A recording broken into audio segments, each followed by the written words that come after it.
Where we are going, there are no roads. That's the name of this next panel conversation. It is moderated by Anjali Zhang, co-founder of Collabland. Please welcome this great group of speakers to the stage. Thank you. Hi, everyone. Thanks for being here. This is going to be a really fun panel, just warning you. Oh, I almost fell. We got all kinds of good people here.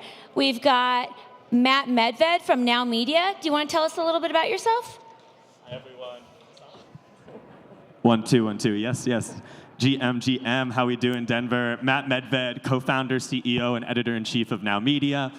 You might know us for NFT Now, our digital art fair, The Gateway, and Sovereignty, our Web3 content tool suite for on-chain media.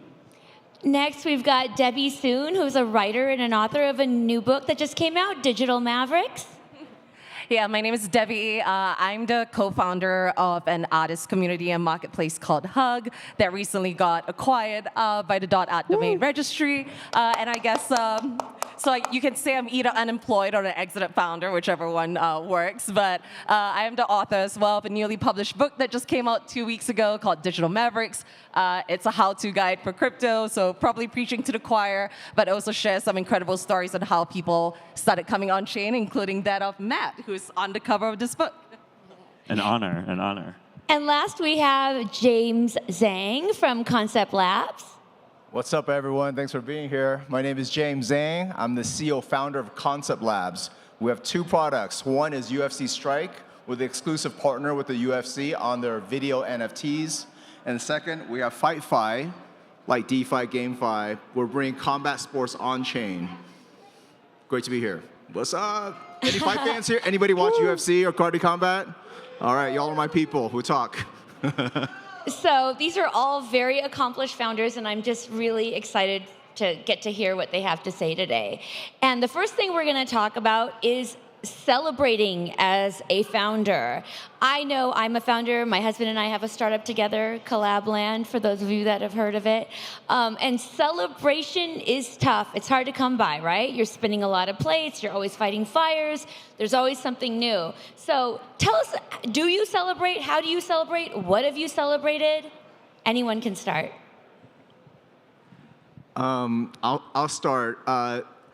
I wish the answer was yes. I want it to be yes, but the answer is a no. The journey we end up going on as founders, like for me, it's so painful, and there's always like a next mountain. And I just, there's no inner voice when I'm the CEO and founder that says, hey, stop, relax. So the one time I remember when I get asked this question is when I actually did IPO my art company in 2012. My dad didn't think he could do it. I thought I'd keep it a surprise from him. He was turning 70. And basically, I told him on that date and gave him a check. And it was like the first time I ever made money in my life, got my family kind of out of debt. So that was really, really moving scene that I'll always remember. So I kind of need others to tell me that you did really good. And I wish it wasn't like that. For sure. That's really moving. Thank you. Yeah, I guess I'll go. Also, I forgot to introduce my dog. My dog is named Guinness, so this is Guinness. Guinness! Yeah, Guinness. It's her first time on stage, so she might be a little bit nervous, but she seems to be doing well. Yeah, I will say, just as I said that. Well, I will say that I guess one thing that I was able to celebrate was the closing of our seed round that had participation from OKX and L'Oreal. And I know and I wanted to celebrate that, not just because it was another seed round closing, but it took us a while because there was a point in time where we were so close. We were really close to getting the term sheet. I feel like founders here can relate. And then literally that week, FTX collapse happened. And the people that were going to give us a term sheet basically called us up saying, we're not deploying any capital right now. We need to reevaluate our entire portfolio positions. Basically drag out the entire process for like a whole another month or 2. And there really were times when I thought, oh gosh, the whole industry is collapsing. There's no possible way they were going to be able to close this round. But in the end, perseverance and grit, and we did it. And that was just really a moment to celebrate. That timing is crazy, though, because FTX wiped out a lot of people. they took a lot of people down with them. Yeah, Matt. Yeah, absolutely. I actually think celebration is really important as a founder because, like, there's so much tension. You need that release as well. Like, especially when you have some of these pressure cooker things. Like, for me, what comes to mind is I don't know if people have been to our digital art fair, the Gateway, before. We've done it 3 years running in Miami with Christie's during our Basel Miami, and we brought it to Korea during Free Seoul and Korea Blockchain Week. And those are ridiculously heavy lifts. Like, it takes a village, right? Like, so many moving parts, for the speakers, for the digital art that we display, all of that, and it can be quite stressful. And it's like an all hands on deck for multiple months for the entire team. And I'll never forget 2023, we did Gateway Korea and then immediately turned around to do Gateway Miami at the Faena Forum, which was our first time doing it on the beach, prime time, prime real estate, the most kind of ambitious one that we had done to date. And I'll never forget, we had a 24-hour build. We had only 24 hours to build it because there were other events happening at the Faena. And we took it right down, photo finish, right down to the end. I remember for the VIP dinner, they were still constructing things. So I was with Mark Spiegler, the former director of Art Basel, and he was just been here before, put up some black curtains, turn the music up real loud during dinner, and just have them finish. And sure enough, we got done just in time. It was but I was seeing my company's life flash before my eyes, And once that week was done, all in the books, a big success. We made time to take time to celebrate with the team. I think it's really important to not only to mark your wins and to recognize that, but also to appreciate all the people who made it possible because, I certainly couldn't have done it alone, and neither could have even just the founding team or the C-suite. So many people came together to help make that a success. Yeah, it's awesome. I'm going to skip ahead to another one, actually, that is just coming to me, which is all three of you are involved with the art side of crypto and blockchain. This kind of shows my interest as well because I brought them together. But I'd love to know when you first saw that connection between blockchain, crypto, art. It's not natural when you talk about it with people outside of crypto and you say, no, there's a whole art aspect to it. They're like, what are you talking about? No one knows about it. And so how did you first hear about it? What inspired you to get started? And yeah, what's that been like? Yeah, maybe I can jump in since, I have a wonderful community of over 35,000 artists. And actually, I want to add to the celebrations, too. I feel like some of the best celebrations that I've had are the small ones when an artist comes up to me and tells me that we've done something that changed their lives. And I think that's really, really meaningful. But yeah, actually, for me, art was really the aha moment that really kind of connected me with crypto. I feel like I never really saw myself as an art collector. I always viewed art collecting as something that was, really bougie. I always lived in really small apartments anyway, so there was nowhere to put art, even if I were to collect it.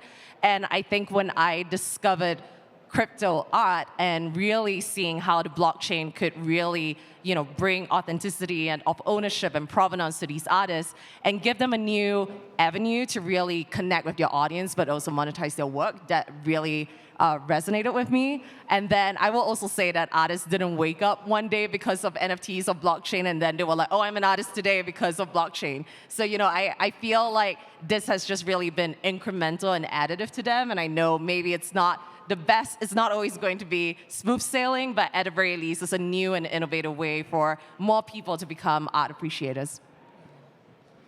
That's great, Debbie. Appreciate that. My start in blockchain has a lot to do with art. So my first job out of college, I was an artist for George Lucas. I see James and I used to work in games industry together. So I used to draw spaceships and monsters for Star Wars games. That used to be my dream. That's the company I eventually took to IPO. It's called Concept Art House, and it's still running today. We do work for Diablo, things like that. But until December 2017, if you were a digital artist, as a physical artist, you do this painting, you can sell it, but there was no way to sell digital art. And that's where most of the art that my company did. So CryptoKitties was that aha moment, right? So if you think about when a young artist, whether you're just starting out or you're super famous, you really want people to view your work and be able to make a little money from it. So I think tokens and blockchain, that's we're all here. It's great about connecting people and communities. And so if you do a piece of art, anybody that collects that piece of art becomes that part of the community. Anyways, I think that's a thread that we're all pulling on here to see where it goes. Yeah, I love that. I love that. Prior to starting NFT Now Media, I was deep in the music space. I founded Billboard Dance, Billboard's dance electronic music brand. I ran Spin Magazine's editor-in-chief, and I was running content at Modern Luxury when my friend Blau, the DJ producer, and the guy who's like very early to music NFTs, he pulled me down the NFT rabbit hole in fall of 2020. And what was interesting for me was, I had dabbled in crypto since 2013. I bought my first Bitcoin at the exact top of that market. I was like the top signal, and like crashed like a week later. But I held on to it because I believed in it. And then 2016 to 18, I was like, oh wait, I was onto something. I was at Billboard at that time. Was like the only person who owned crypto, understood it at the time. Did a lot of coverage like music and blockchain and like how could this empower artists. And so what was really interesting was, when I had this conversation with Blau, which like blew my mind in like every direction. And I realized that this was the future of digital ownership. A lot of people, like as I started to get into the space, were like really expecting me to be all about music NFTs. And I like music NFTs, and I was a big supporter of them. But to be honest, like I've always been really drawn to medium native culture. And so what I found really fascinating was like the early art projects that were like using this technology. I went like down the rabbit hole on like the early artists on Super Rare and like the Rare Pepes and all these projects that really like paved the way for on-chain art.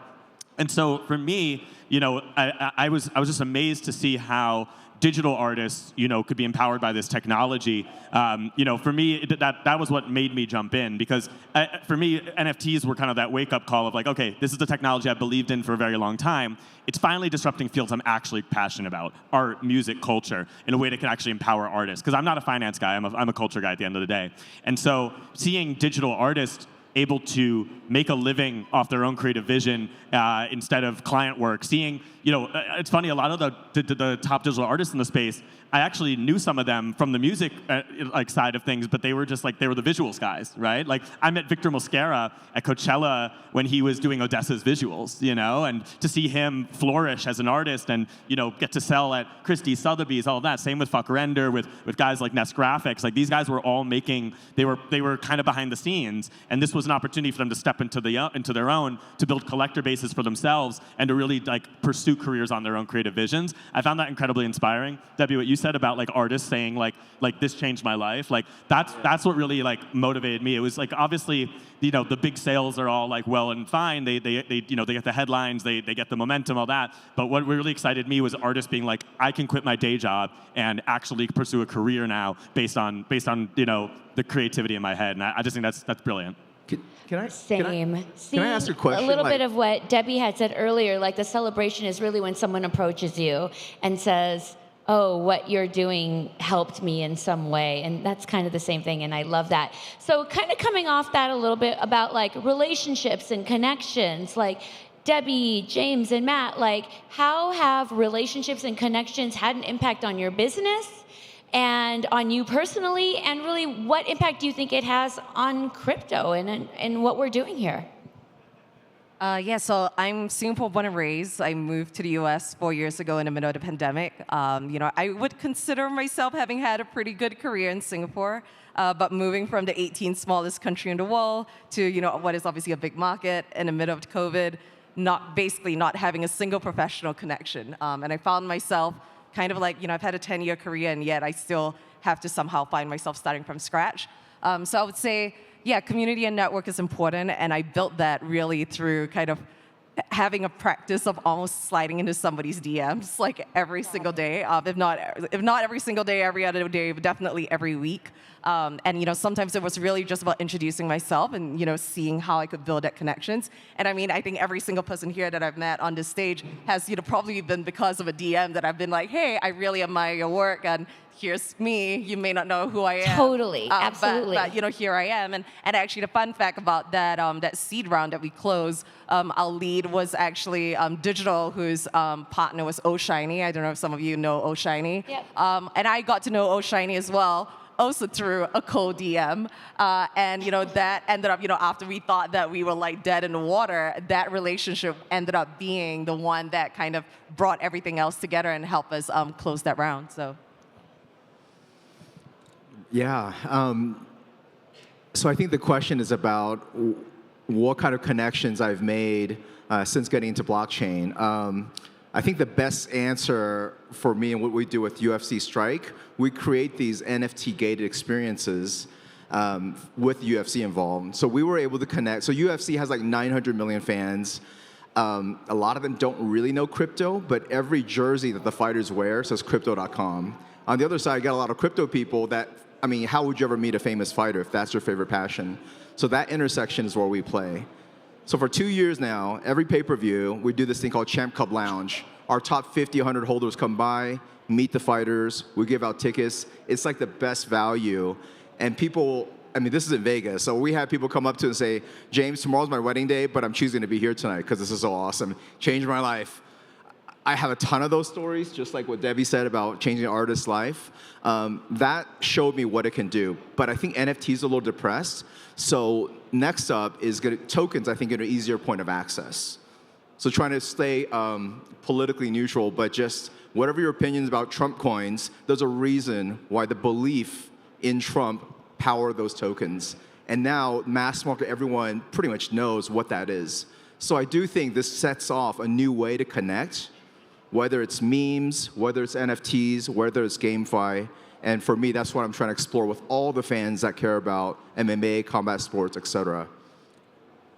Yeah, I think relationships and connections are everything in this space. It's still a really small space if you think about it. Like, relatively speaking, this is, you know, people know each other, right? And so one thing I think is really special, especially, you know, coming from like the NFT side of things, was like that community really came together in a big way, like virtually, right? Because you know, 2020, 2021, a lot of people, you know, were on COVID lockdown, and so I remember like pacing around my little New York apartment, you know, like freezing cold outside, like days on end on Clubhouse. And you know, the people I met on Clubhouse, those relationships I made, ended up becoming like lifelong friends. And a lot of them I felt like I knew really well, you know, even prior to meeting them in person. And so that first like NFT NYC, when everybody like came together and it was just like URL to IRL, was really, really special. And I remember that was something that we realized early with Now Media, was like the power of events to bring people together and to like really like take things to the next level when it comes to relationship building. When we did our launch party in September 21, I'll never forget, like, you know, it's funny you mentioned Oshiny, because he also invested in us with digital. And I remember like being at, it was like everybody's like meeting for the first time and nobody like really knew what everybody looked like, because it was like, you know, the PFP thing. And I remember like being at like the bar and I see Oshiny and G Money are like both waiting for like to get a drink, and like they're both kind of on their phones. I was like, hey, do you guys know each other? And they're like, huh? And I was like, G Money, Oshiny. And they're like, oh, and like, you know, inseparable rest of the night. And like those kind of like moments of magic of like bringing people together, of creating those connections, I think is really special. And you know, like, and you know, that's where you lay the foundations for like so many of those people that we met in early Clubhouse rooms. So many of those artists ended up, you know, exhibiting with us at Gateways. The builders have come on, or founders have come on our podcast.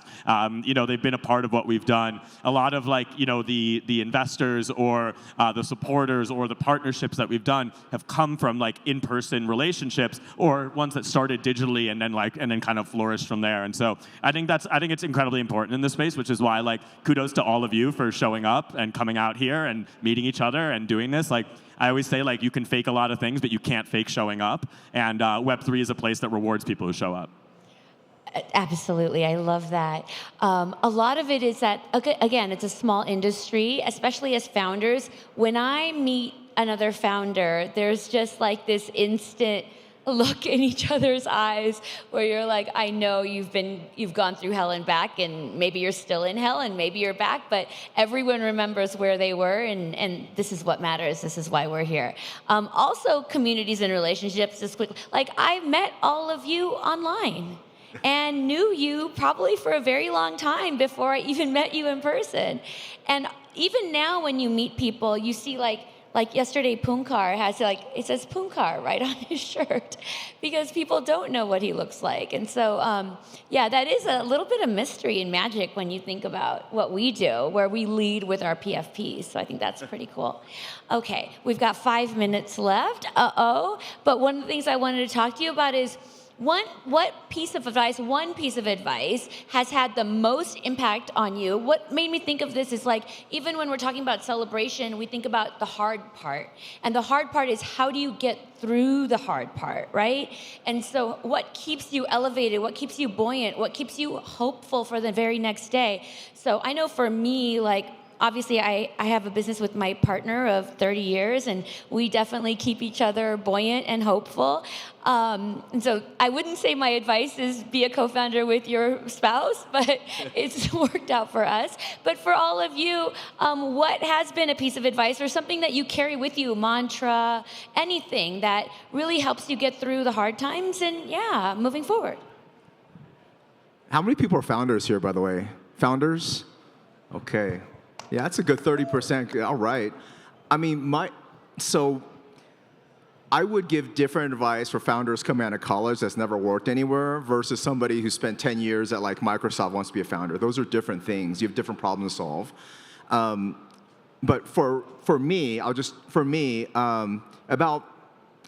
there's just so many ways to fuck shit up. But the piece of advice I think about to this day, there's a book written by Ben Horowitz called The Heart of Hard Things. Anybody heard of that book? The Heart of Hard Things? Okay, the hands go up. The people that haven't put that, you know what I'm talking about. It breaks down situations that I was like, oh, this is so hard. It's basically like this. If something really hard happens, is it all my fault? If I take it too seriously, I can't get up in the morning. If I don't take it seriously enough, I'm not really solving the problem. Well, damn, you're telling me I'm damned if I do it, damned if I don't. What's the answer? And The Heart of Hard Things explains there's not really like an easy answer. You kind of don't quit. So whether it's stubborn or resilience, when I have the hard days, I just think, hey, this is just part of the process. So I'm really, really, really bad at quitting. And so far, it's helped me more than it's hurt. So I would say don't quit.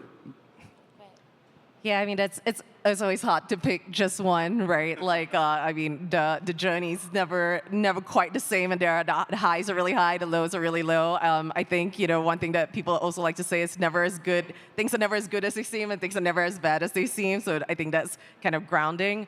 But I think one thing too for me is that I always kind of re-examine my why and really understand my why for not just being a founder, but why being a founder of this business.